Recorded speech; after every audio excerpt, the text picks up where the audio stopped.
And now we come to the end of the first Red Rising trilogy with Morningstar by Pierce Brown. If you haven't heard my thoughts on the other books, I would encourage you to go back and read my reviews of Red Rising and Golden Sun. But if you just want me to quickly summarize, I didn't really care for Red Rising, but I thought Golden Sun was a lot of fun. I expected Morningstar to be as good or better than Golden Sun, but in this review, we're going to see if it met my expectations or not. Morningstar is about an epic interplanetary war that will determine whether or not Darrow succeeds dismantling the system or the system remains in place.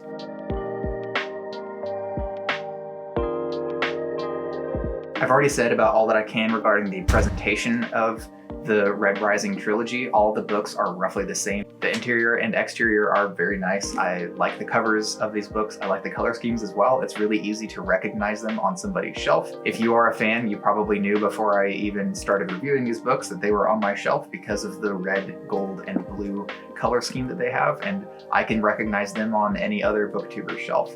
They really stand out. I had a couple of complaints that I've mentioned in the other videos. I'm not going to just keep beating the dead horse. Perfectly fine presentation, 4 stars once again.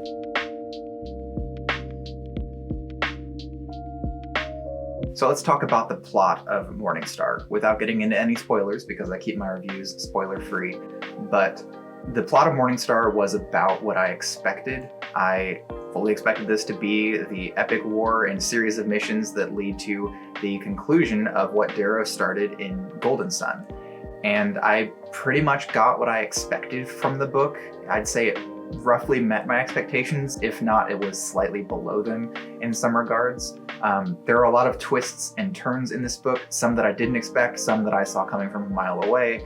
And there are also a couple of moments in the book that feel unnecessary or at least not properly driven. And what I mean by that is that there are things in the book that happen because the plot needs them to happen and they aren't necessarily driven by logic or reason. A good example of what I mean by that is, without getting into spoiler territory, there is a riot/rebellion that takes place at one point in the book, and the event that spurs it forward doesn't feel justified enough, and it doesn't feel like it would actually drive the characters to the ends that they go to. At least for me, it felt like they just responded the way that the plot needed them to respond. And then the resolution of it, again, just kind of felt, it just made the whole thing feel like it was unnecessary. You could have cut that whole thing out of the book and you still would have had a perfectly fine book. And I don't know why it was in there, and it didn't make sense that it was, and it kind of pulled me out and required me to really suspend my disbelief just because it felt like the motivations that led to it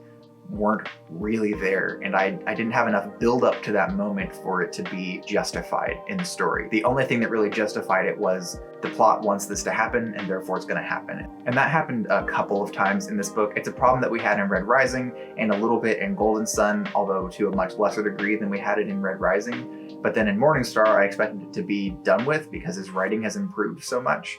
But it was still definitely present in this book, and it's just not something that I like. I like a lot more character logic and reason than just everything happening because the plot needs it to happen.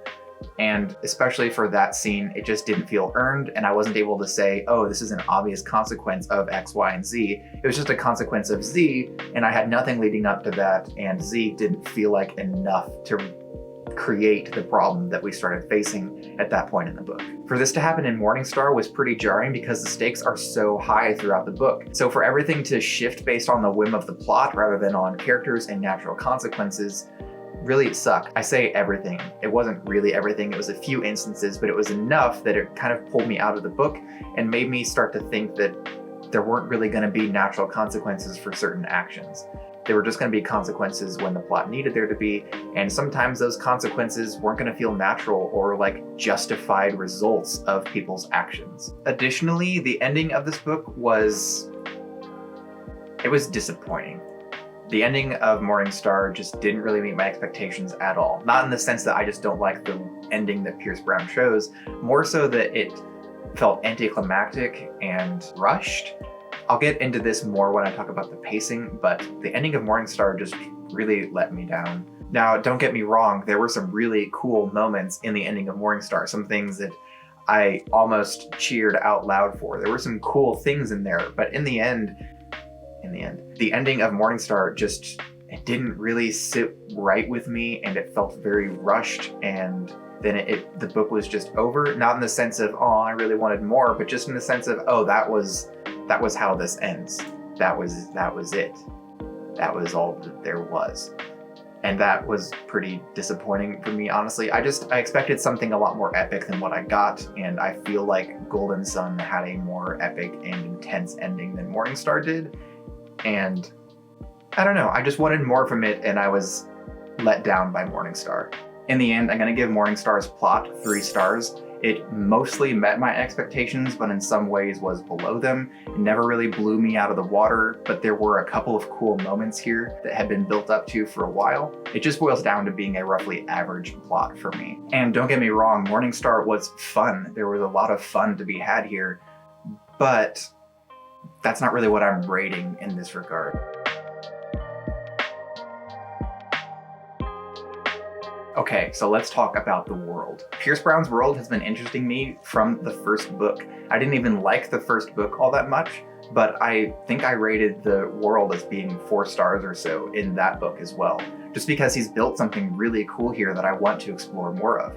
And in this book, we do get a bit more exploration of the world that he's built, particularly the Obsidians. We go to their home and we see their culture and their people, though not in as much depth as I would have liked, but that's not really what this book is about. And yet I am still in a situation now where I like the world a lot, but I really need to see more of it to determine just how much I like it and whether or not I truly love this world. He's shown us glimpses of the different awesome things that he's put in place here, and it's really just not the point of the book or of the story, so we don't get much more than glimpses of these things. I'm especially interested in the Carvers and the Obsidians, and I'm glad we got more of the Obsidians, especially in this book, but it just wasn't enough to really raise the score for the world itself. I need a lot more of an in-depth look at the society, and we got that a little bit. I mentioned in my previous review that I would like to see a little bit more time spent within the society just so that I can get a better idea of it. And we do get a little bit of that, just a couple of glimpses on planets and in cities, but these glimpses were so brief and off the cuff that I still can't get a feel for my opinion on this world. So I'm still just gonna say that I like it, but I'm not totally sold on the fact that I'm going to love this world. We have some more books coming up that could give us more insight into the society and into this world, but I'm not totally sold on the fact that I'm actually going to get that, so I feel like the world of this series is just going to be stuck at 4 stars. I don't think that's a bad thing. I really like this world and I want to see more of it. I just need to see more of it in order to give it much more than 4 stars. So once again, I'm going to give the world of Pierce Brown's series and Morningstar 4 stars.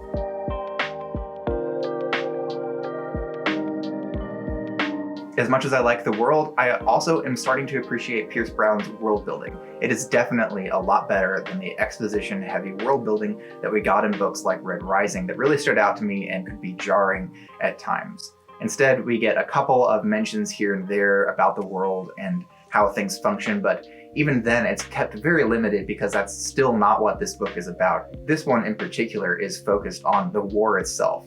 At this point, you know what you need to know about the world, so there's not a lot of time invested in building it, even though there is some world building that takes place, especially when we are living among the Obsidians and seeing their culture and trying to understand them. So I enjoyed that a lot. I really like what he did with the Obsidians and their history, even though we didn't get a ton of information about that. What we did get, I really liked. I felt like it was never just force-fed to me. It was just small bites here and there that helped me understand their society and culture. So the world building of this book was really solid. He did a much better job with it than he did in books like Red Rising and even Golden Sun, although I'd say it's roughly on par with Golden Sun, just a little bit better. But again, this book really wasn't focused on the world building. There were just a couple of moments when the world was built and some more information about the world was given to us. So I'm just gonna give it an average rating because yeah, it was decent enough world building and it was about what I expect from authors when they are trying to present information to me. But there also just wasn't a lot of it for me to sit here and just praise his world building. So I'm just gonna go ahead and give the world building an average rating of 3 stars and move on.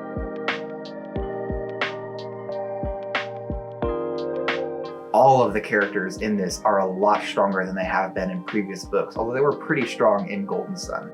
Morningstar really takes a moment to reflect on the characters and show them off. And for the most part, their personalities are consistent and understandable, their motivations make sense and are things I can get behind. The only times that's not the case is when they bend to the will of the plot, which is something I mentioned earlier when I talked about the plot itself. Sometimes it just drives characters in directions that they need to go for the plot to make sense, not directions that I feel like the characters themselves would actually go based on what we know about them. This led to some inconsistencies with the characters, although they were a lot more rare in this book than they were in the previous books. In particular, I noticed some with Darrow where he changes from the beginning of the book to the end of it. Pierce Brown makes a show of Darrow having changed between Golden Sun and Morningstar and getting new opinions on things like the value of life, and yet all of those are kind of thrown away at one pivotal moment later on in the book. We see a change in Darrow that doesn't really make a lot of sense to me. I didn't see it coming. It seems like Darrow crossed a line that he'd previously not been willing to cross, but now he absolutely is. Yeah, there was gain, and I can see why he would do it, but it didn't make sense for his character. It would have made sense for another character to do it. There were other characters who would have done what he did, and he's the one who did it and came up with this idea that was really counter to his character. If you've read the book, you probably know which scene I'm talking about. If this was foreshadowed and foretold, then definitely correct me and tell me that I'm wrong here. This doesn't seem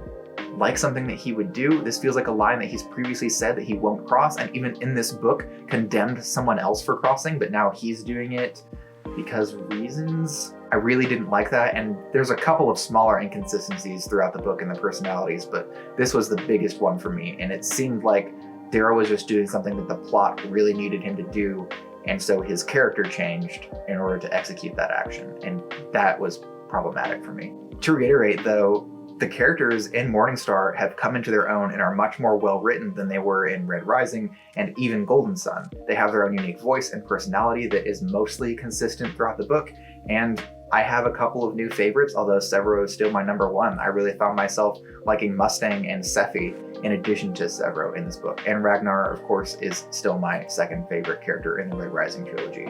But Severo, once again, takes the cake every time that he is in a scene. All in all, with all of the negative things that I mentioned considered, I'm going to give the characters of Morningstar 4 stars.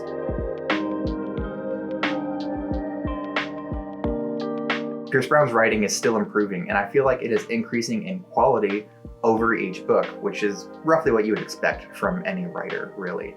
But he's doing a really solid job here. Morningstar, I think, is his best writing yet in terms of just his style. And I have really started to notice Pierce Brown's unique style in this book. I saw it a little bit in Golden Sun, but I feel like it shines here, especially in some of the desperate, combat-centered, or just near-death experiences that are seen in this book. His approach to first-person present is extremely recognizable and unique. I've read a few first-person present books and even written one of my own, and his approach to it is very strong and very much, this is a Pierce Brown book. If you handed me a book that was written by Pierce Brown in his style, I'd be able to tell this is a book written by Pierce Brown because this is his unique voice and style. Now maybe somebody else out there could copy it, but I feel like he's really come into his own, and this is an awesome writing style that he has. It fits very well for the kind of military, science fiction, first-person perspective story that he is telling in this book. There's no beautiful or super eloquent prose here in Morningstar, which is perfectly fine because that's not really something that I care for personally,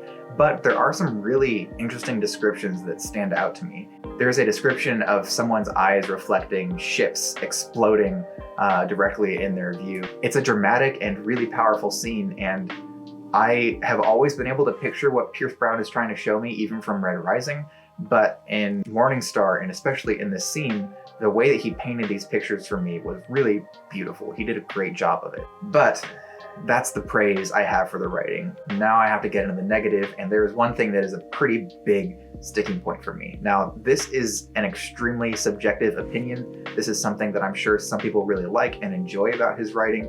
For me, I found it to be problematic and even annoying, and that is his withholding of information from the reader that the reader technically should have because the main character whose viewpoint we're reading from has it, and it's a plan he's come up with, but it happens constantly. If it happened like once or twice, then yeah, I would be like, okay, that's understandable. That was a cool moment. But instead he does it over and over and over again.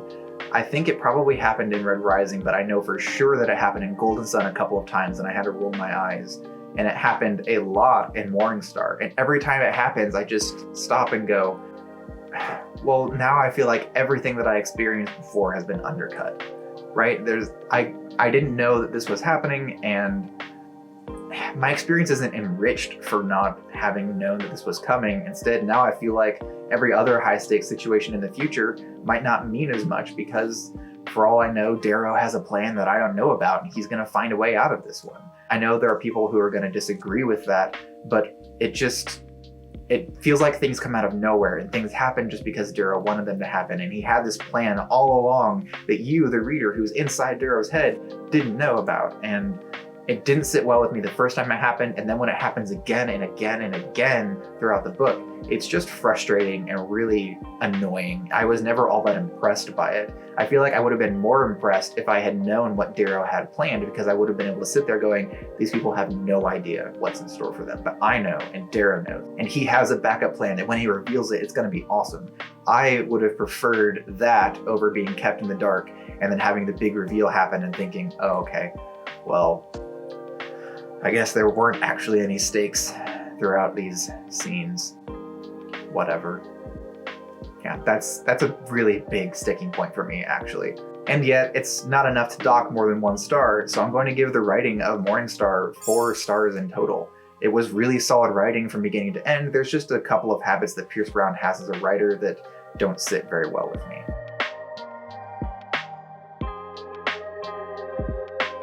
The pacing was really solid for Morningstar. I was never bored with this book, but the problem that I have with it is that he floored the accelerator from page 1, and then I think that he just tried to brake as we got toward the end of the book and realized his brakes had been cut, and so the pacing just continued to rocket through the end of the book, and then it was just over, and it feels like we skipped some things that I really would have liked to see. I don't know, maybe something got cut from Morningstar that would have made the ending more epic, but for me, we just flew through the book and burst out through the other side, and I stopped and went, wait, that was it? That was all? That's all that there was to this book? Okay, well, all right. So the pacing was really strong and carried me from beginning to end without issue, but then when the book ended, it just felt like there should have been a moment where we slowed down toward the end and got more out of that ending. And even then, we should have just had a more epic ending than what we had, but I talked about that more in the plot. Overall, the pacing was solid from beginning all the way up until the very, very end of the book, and then it just feels like the pacing was very off for that period. This means that the end of the book, and consequently the trilogy, left a lot to be desired and felt very rushed, and it just sort of ended for me. Instead of feeling like an epic, satisfactory, climactic ending, it was anticlimactic. And I feel like the pacing is partly to blame for that, because we just ran like a bullet from beginning to end, and then it was just over. And it didn't feel like the conclusion that a trilogy like this should have had. So while the pacing was strong, I felt like it didn't do what it needed to do at the end of the book. And so I'm gonna give the pacing here 4 stars.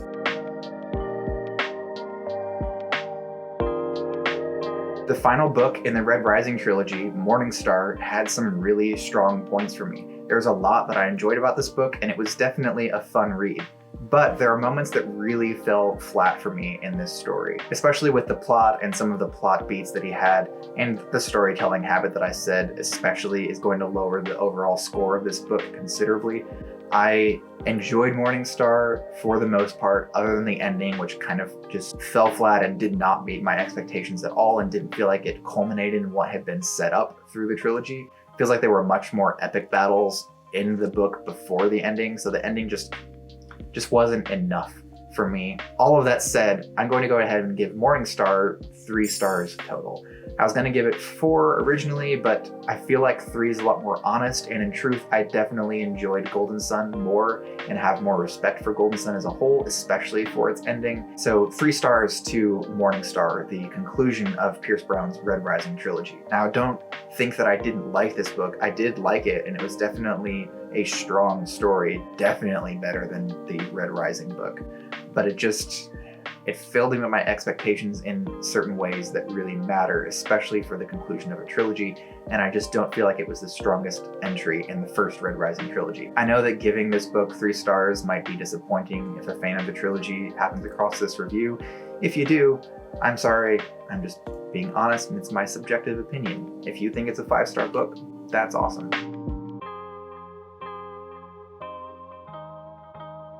Next on my reading list is Iron Gold. I do still intend to read Iron Gold and Dark Age, and the 3rd book in the trilogy whenever Pierce Brown releases it. Last I heard, he had started rewriting that book and just scrapped what he'd written thus far, which I've been there. So I am going to read Iron Gold and Dark Age next. I'm just going to take a break for a couple of weeks from reading so that I can let this trilogy rest in my mind and so that I can have some time to do some other things. So next Wednesday, I'm going to be reviewing the Dune movie, and then after that, I will be reviewing Metroid Dread, or maybe I'm flip-flopping that order. I guess we'll see. So if you're excited to see my reviews of those 2 things, feel free to subscribe to this channel. I would definitely appreciate your support, especially while I'm trying to grow this channel up from the ground. You can also follow me on social media. I am at @TLBainter on Facebook, Twitter, and Instagram, with the latter being my most active. In fact, right now, at the time of the release of this video, I am releasing a post every single day on my Instagram story about NaNoWriMo, which, if you don't know, is National Novel Writing Month, and I'm working on my book pretty actively this month, which is something I haven't been doing lately. So you can expect to see me posting once every day a small excerpt from what I have written, just a couple of lines or something like that, to keep me motivated to continue writing this story. So I definitely encourage you to go and check me out on Instagram if you have not already, and if you have, awesome, thank you very much. I will have links to my social media in the description of this video as well. Thank you so much for taking the time to check out my review. I hope that you enjoyed it, even if you don't really agree with my opinion. If I am wrong about any of those things, especially with Darrow's development, because I feel like I must have missed something that led to it, if I'm wrong, definitely take the time to tell me. I would love to correct myself. This ending is going on for a while, which the ending of Morningstar probably should have. All right, bye.